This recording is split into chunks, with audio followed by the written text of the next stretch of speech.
Assalamualaikum warahmatullahi wabarakatuh. Alhamdulillahi wa kafa.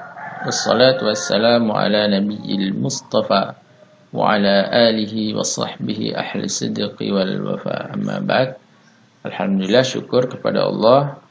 Pada hari ini kita diberi Allah nikmat yang banyak sehingga kita bisa mengikuti pelajaran pendidikan agama Islam dan budi pekerti kelas 6. Mari kita awali dengan membaca basmalah. Bismillahirrahmanirrahim. Teman-teman, pekan yang lalu teman-teman sudah belajar tentang teladan Rasulullah sallallahu alaihi wasallam. Sekarang kita akan belajar tentang teladan dari sahabat Rasulullah sallallahu alaihi wasallam. Yang akan kita pelajari adalah Khulafaur Rasyidin. Khulafaur Rasyidin itu ada 4 teman-teman, yaitu Abu Bakar As-Siddiq, Umar bin Khattab, Uthman bin Affan, dan Ali bin Abi Thalib. Keempat inilah yang disebut dengan Khulafaur Rasyidin, ya, pemimpin-pemimpin setelah Rasulullah Shallallahu Alaihi Wasallam wafat. Dan 4 orang ini, teman-teman, adalah sahabat pilihan dan mereka sudah dijamin masuk surga oleh Allah Subhanahu Wa Taala. Yang pertama yang akan kita pelajari adalah kepemimpinan Abu Bakar As-Siddiq. Abu Bakar ini, teman-teman, merupakan khalifah yang pertama setelah Nabi Shallallahu Alaihi Wasallam wafat.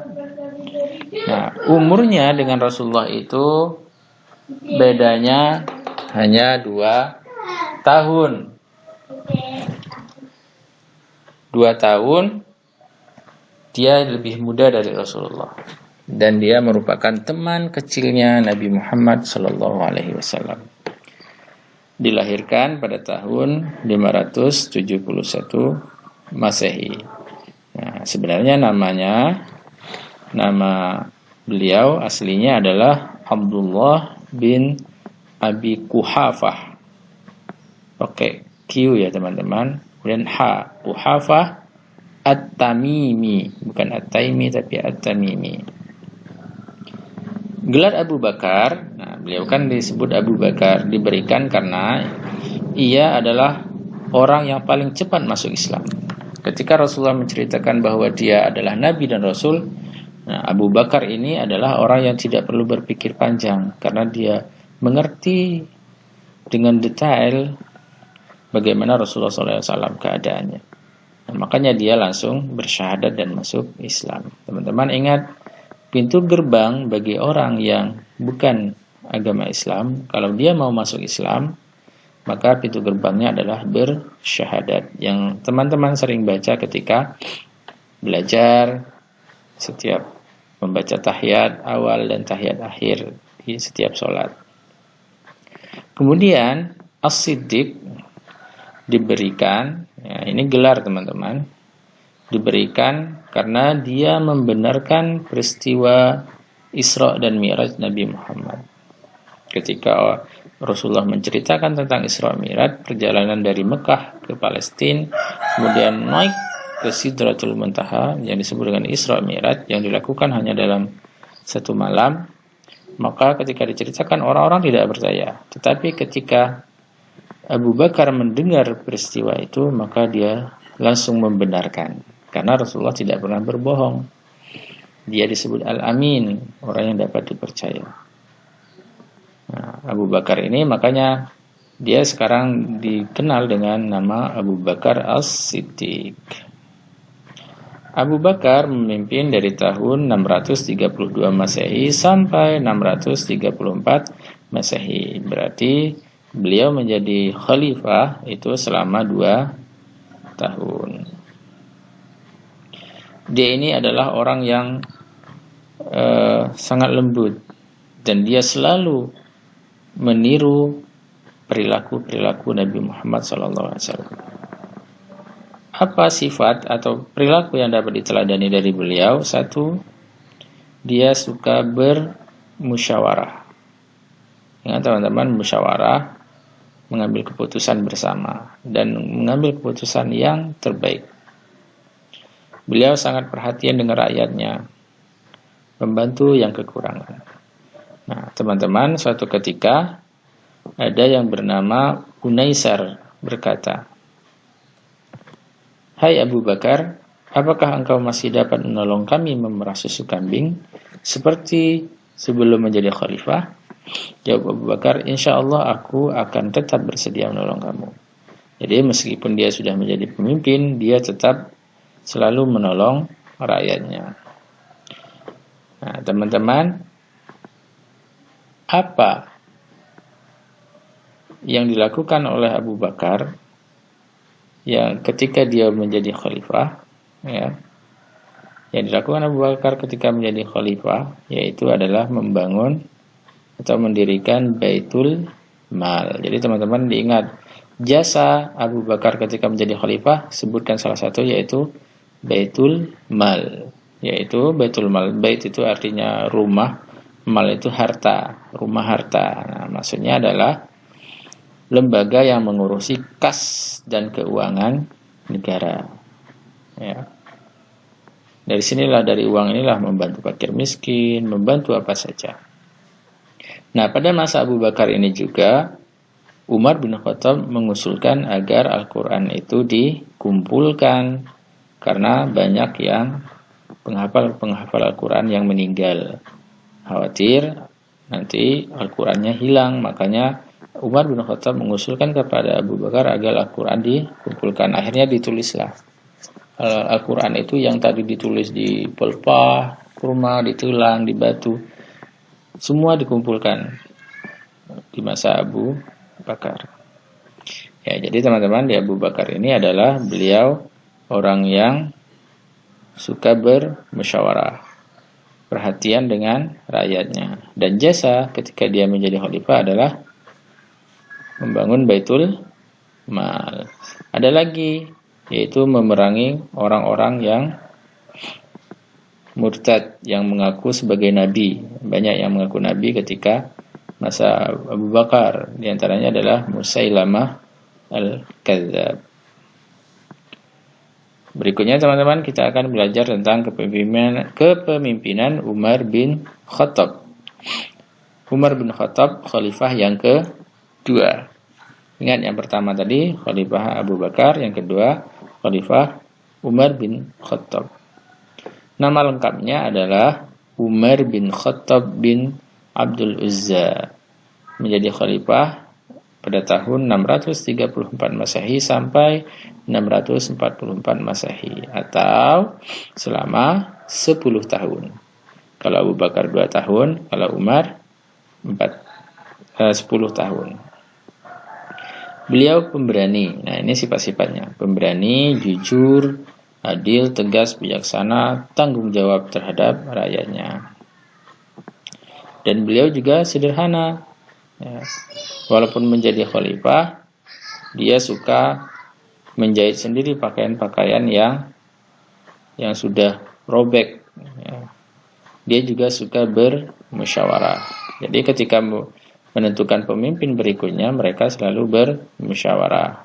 Sama halnya ketika Abu Bakar mau meninggal, Abu Bakar mengundang sahabat-sahabatnya untuk menentukan siapa yang akan menjadi khalifah setelahnya. Mereka bermusyawarah, menentukan siapa yang terbaik. Akhirnya pada waktu Abu Bakar mau meninggal, kesepakatan bahwa khalifah berikutnya adalah Umar bin Khattab. Nah, Umar bin Khattab juga begitu. Dia orangnya sederhana dan suka bermusyawarah. Nah, satu ketika Khalifah Umar bin Khattab menyuruh anaknya mematikan lampu di dalam ruangan kantor khalifah, karena kantor itu dibiayai oleh negara. Sedangkan kedatangan anaknya untuk apa? Untuk keperluan pribadi keluarga, maka lampunya dimatikan. Jadi beginilah pemimpin, teman-teman. Ketika fasilitas negara untuk negara, kalau ada urusan pribadi tidak menggunakan fasilitas negara.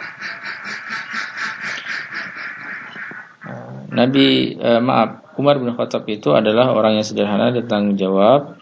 Nah, contoh sikap tanggung jawabnya adalah ketika beliau berkata ketika ia melihat kondisi jalan yang rusak. Nah, aku akan segera memperbaiki jalan itu, sebab aku takut dimintai pertanggungjawaban di hadapan Allah nanti hanya karena ada seekor unta yang terjungkal. Beginilah pemimpin, teman-teman. Dia khawatir dengan keadaan rakyatnya, keadaan jalan. Karena teman-teman, kita lihat sekarang ini banyak kalau ada jalan rusak, lama sekali memperbaikinya, teman-teman. Nah, mudah-mudahan Umar bin Khattab ini menjadi contoh bagi pemimpin-pemimpin kita sekarang ini. Apa jasa pada masa Khalifah Umar? Yaitu jasanya menetapkan kalender Hijriah. Nah, teman-teman, kalender Hijriah itu yaitu bulan-bulan Muharram, Safar, Rabiul Awal sampai dengan Zulhijjah. Itulah bulan Muharram, yang bulan yang ditentukan pada masa Umar bin Khattab yaitu bulan Hijriah atau bulannya umat Islam, ya. Nah, jadi tanggal 1 Muharram sebagai tahun baru Hijriah. Jadi itulah, teman-teman, Umar bin Khattab. Dia menjadi khalifah 2 tahun, ya. Kemudian sifatnya yaitu jujur, tegas, suka bermusyawarah, bijaksana, tanggung jawab. Contoh-contohnya tadi ada contoh yang hidup sederhana tadi, contoh tanggung jawab, dan jasa ketika menjadi khalifah adalah menentukan tahun baru Hijriah, menetapkan kalender Hijriah. Sekarang kita masuk pada kepemimpinan Utsman bin Affan. Utsman bin Affan ini adalah, teman-teman, dia memerintah selama 12 tahun. Ya. 12 tahun dari tahun 644 Hijriah, Miladiah atau Masehi sampai dengan 656 Masehi. Beliau ini termasuk dikenal dengan orang yang kaya dan dermawan. Nah, ini sifatnya, teman-teman, kaya, dermawan. Bukti kedermawanan, pada masa pemerintahan Abu Bakar, beliau pernah memberikan gandum yang diangkut dengan 1000 unta untuk membantu kaum miskin yang menderita di musim kering. Ini dermawanan beliau. Makanya tidak heran kalau dia dijamin masuk surga. Dan sampai sekarang pun Utsman bin Affan itu masih mempunyai rekening, teman-teman, di Arab. Ya, karena kedermawanan beliau, dia mempunyai kebun kurma, ya, kebun kurma. Beliau juga pernah memberi sumur pada waktu itu kekurangan air. Dia membeli sumur digunakan sebanyak-banyaknya untuk kemanfaatan umat. Nah, makanya uangnya masih ada sampai sekarang. Nah, rekening Utsman bin Affan. Dan itulah amal jariah yang terus mengalir pahalanya sampai hari kiamat nanti. Di masa pemerintahannya, ini jasanya, teman-teman, kodifikasi atau menyusun atau membukukan Al-Quran, ya, yang tadinya dikumpulkan di masa Abu Bakar, sekarang disusun dan dibukukan karena khawatir akan terjadi perbedaan Al-Quran. Nah, panitia penyusunannya adalah Zaid bin Thabit, yang juga dulu awalnya menjadi penulis. Anggotanya adalah Abdullah bin Zubair dan Abdurrahman bin Harith. Panitia tersebut bertugas menyalin ulang ayat-ayat Al-Quran dalam sebuah buku yang disebut Mushaf. Nah, jadi tadinya sudah ditulis, kemudian ditulis ulang dan diperbanyak 4 buah eksemplar. Ya. Jadi ada 1, kemudian diperbanyak lagi menjadi 4 buah eksemplar. Nah, di mana Al-Quran ini dikirimkan? 1 disimpan di Madinah, yang disebut dengan Mushaf Al-Imam atau Mushaf Utsmani. Yang sekarang ini kalau orang-orang haji, teman-teman, bawa Quran, nah itulah Quran Utsmani, disebut dengan Mushaf Utsmani. 4 buah lainnya dikirim ke Mekah, Suriah, Basrah, dan Kufah. Jasa beliau juga di samping ini membukukan Al-Quran, menyusun Al-Quran dan dikirimkan adalah Beliau juga merenovasi Masjid Nabawi di kota Madinah, Masjid Nabi ya, Masjid Nabawi itu Masjid Nabi di kota Madinah, dengan cara memperluas dan memperindah bentuknya. Baik teman-teman, Utsman bin Affan 12 tahun menjadi khalifah ya. Orangnya sangat dermawan. Kemudian jasa-jasanya dia menyusun dan membukukan ulang Al-Quran, kemudian dikirimkan ke Mekah, Suriah, Basrah, dan Kufah. Disimpan salah satunya juga disimpan di Madinah. Kemudian dia memperluas Masjid Nabawi. Nah, yang terakhir teman-teman, kepemimpinan Ali bin Abi Thalib. Dia khalifah yang keempat atau yang terakhir. Kalau Utsman yang ketiga, Umar bin Khattab yang kedua, Abu Bakar yang pertama, Ali yang keempat atau yang terakhir. Dia adalah sepupunya Nabi Muhammad. Kenapa? Karena dia adalah anaknya Abu Thalib yang selalu membela dakwah Nabi Muhammad. Abu Thalib selalu membela dakwah Nabi Muhammad. Nah, teman-teman, Ali bin Abi Thalib ini masuk Islam ketika dia berumur 10 tahun. Makanya disebutkan anak-anak yang pertama masuk Islam adalah Ali bin Abi Thalib. Dia pemberani. Apa buktinya?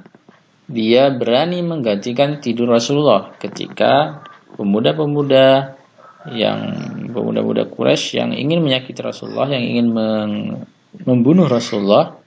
Nah, pada waktu itulah Ali menggantikan tempat tidur Rasulullah. Dia sangat pemberani.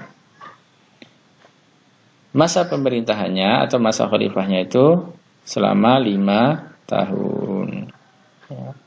656 sampai 661 Masehi. Selain pemberani, dia juga peduli terhadap pendidikan.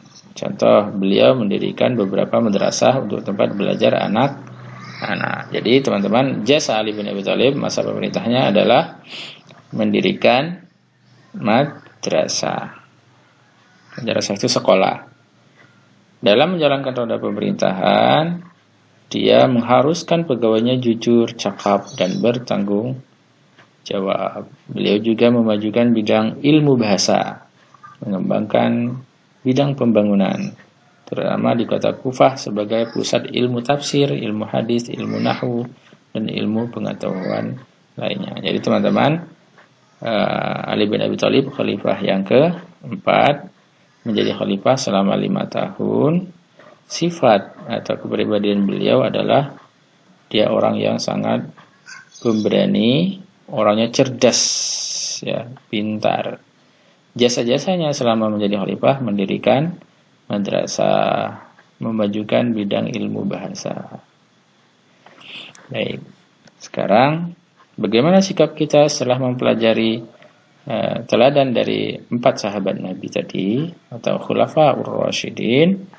Aku harus meneladani perilaku baik sahabat Rasulullah Sallallahu Alaihi Wasallam. Baik teman-teman,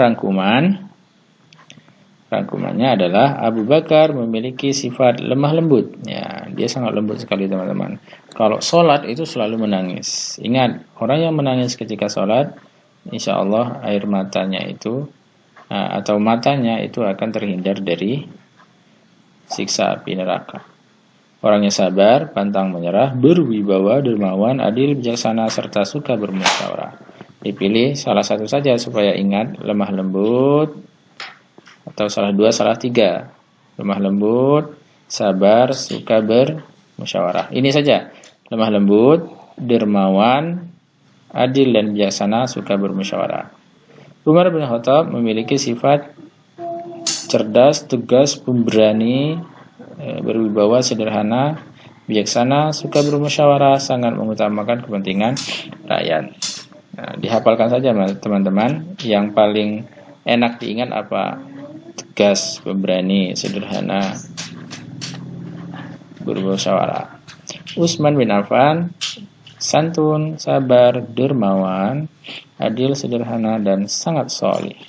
Ali bin Abi Thalib tegas, cerdas, adil, pandai. Nah, ini teman-teman orangnya sangat pandai memang Ali bin Abi Thalib. Sabar, tabah, sangat membela kebenaran, sangat pemberani. Baik teman-teman, selesai pelajaran pada hari ini. Nah, tugasnya teman-teman silahkan kirimkan teladan dari teladan dari 4 sahabat tadi. Nah, jadi masing-masing sahabat ceritakan satu khalifah keberapa, 2 menjadi khalifah berapa tahun, 3 sifatnya apa, dan yang keempat jasa selama menjadi khalifah. 4 saja. Masing-masing sahabat itu kalian ceritakan 4. 1 menjadi khalifah yang keberapa, 2 lamanya menjadi khalifah berapa tahun, 3 sifat-sifatnya sebutkan 3 saja, masing-masing sebutkan 3 sifat, yang keempat jasa selama menjadi khalifah. Baik teman-teman, selesai pelajaran pada hari ini. Kita akhiri dengan lafaz hamdalah. Alhamdulillahirabbil alamin. Wassalamualaikum warahmatullahi wabarakatuh.